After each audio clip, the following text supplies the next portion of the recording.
Kids expo ఈ exhibition ప్రారంభం చేయమని నా దగ్గరకు వచ్చి అడిగినారు. సాధారణంగా ఇలాంటి ఆలోచనలు చాలా తక్కువ మందికి వస్తుంటాయి. ఇదేమిటి హైదరాబాద్లో ఈ కార్యక్రమం ఏమిటి, ఇప్పటి వరకు జరగట్లేదా, మీరే మొదలు పెడుతున్నారా అని అడిగి ఇది కార్యక్రమం అవసరం అనే విషయాన్ని మరి తెలుసుకున్న తర్వాత తప్పనిసరిగా నజరు చేసే కార్యక్రమానికి రావాలని వచ్చాను. ఉపాధి అవకాశాలు మెరుగుపడే దిశలో ఆ రంగాలలో మన దేశ పరిస్థితులకు రాష్ట్ర పరిస్థితులకు అనుగుణంగా వ్యవహరించడానికి ప్రోత్సాహం ఇవ్వడానికి ఆ దిశలో పుట్ట ప్రభుత్వాలు కార్యక్రమాలు చేపట్టడానికి కొన్ని కార్యక్రమాలు ముందు పెట్టిన వాడిగా నన్ను గుర్తించాడు. అందుకే ఈ కార్యక్రమాన్ని పిలిచాడు. ₹1 పెట్టుబడి పెడితే ఎక్కువ ఉపాధి అవకాశాలు ఏ రంగంలో ఉంటాయంటే వ్యవసాయ అనుబంధ రంగాలలో మాత్రమే ఎక్కువగా ఉన్నాయి. అందుకే ఈ రంగాలను ముందుకు తీసుకుపోవడానికి చాలా మంది పెద్దలు వ్యవసాయం వద్దని సర్వీస్ సెక్టర్ కావాలని ఎప్పుడో 10 ఏళ్ల కింద చెప్పినట్టు గుర్తు. కానీ మన జీవిత కాలంలో ఇది సాధ్యం కాదు కాబట్టి సర్వీస్ రంగం, వ్యవసాయ అనుబంధ రంగాల మీద మరింత దృష్టి సారించాలని ప్రభుత్వం మరి పెద్ద ఎత్తున చేస్తున్న కృషిలో భాగంగా ఇలాంటి కార్యక్రమాలు కూడా అవసరమనే విషయాన్ని నేను దృష్టికి తీసుకొస్తాను.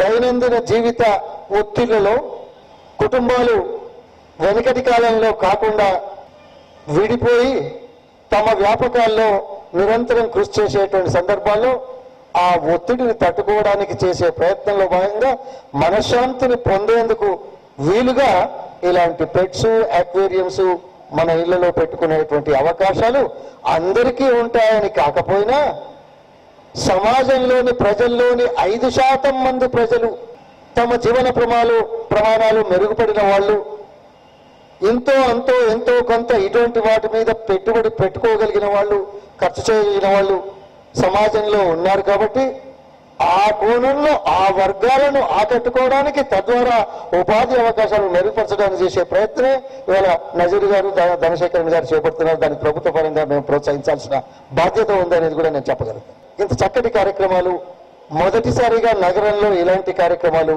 చేసేటువంటి కార్యక్రమాలు తమిళనాడులో కానీ కేరళలో కానీ నెల ఒక్కంటికి 3 కోట్లు 5 కోట్ల మధ్యన వ్యాపారాలు జరుగుతూ ఉన్నాయి. ఇక్కడ అవకాశం ఉంది.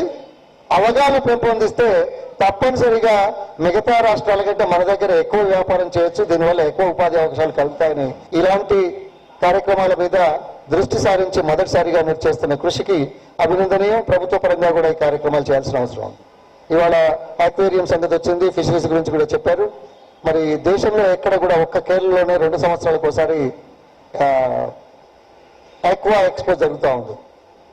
ఈ సందర్భంగా నేను వారితో మాట్లాడిన తర్వాత రాష్ట్ర ప్రభుత్వం తరఫున కూడా ప్రతి సంవత్సరం ఇక్కడ ఆక్వా ఎక్స్పో జరిగేట్టుగా సంబంధిత శాఖ మంత్రి, ముఖ్యమంత్రి గారితో మాట్లాడి, ఎందుకంటే we are number 2 in the country. Our production is much more in the inland side, and our fish culture and shrimp culture is really good, and we are exporting a lot out of the state. దీనికి అనుగుణంగా చేయాల్సిన కార్యక్రమాలు తప్పనిసరిగా మనం దృష్టిలో పెట్టుకోవాల్సిన అవసరం ఉంది. ఈ 3 రోజుల కార్యక్రమం ఈ అవగాహన మరింత పెంచుతుందని నేను భావిస్తున్నా. దీని ద్వారా ఉపాధి అవకాశాలు మరింత మెరుగ్గా ఉంటాయనే దాంట్లో నాకైతే సందేహం లేదు. తప్పనిసరిగా I wish you all the best and I wish all of you really success.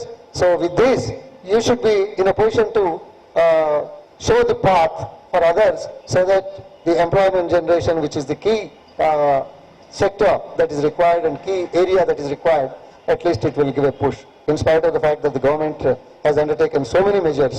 శాస్త్ర సాంకేతిక పరంగా ప్రపంచమంతా విస్తరిస్తున్న కంప్యూటర్ పరిజ్ఞానంలో వీళ్ళు కొంతమంది భాగస్వాములు అయ్యే అవకాశం ఉంది. కాబట్టి దీని మీద ఖర్చు పెట్టే అవకాశాలు ఈ వర్గ ప్రజలకు ఉంది. కాబట్టి ఆ దిశను కూడా మనం ప్రభావితం చేసి ఉపాధి అవకాశాలు పెంపొందించేదిలో చేసే కార్యక్రమం చాలా మంచి కార్యక్రమం. అభినందనలు, ధన్యవాదాలు. మీ అందరికీ మరోసారి నమస్కారాలు.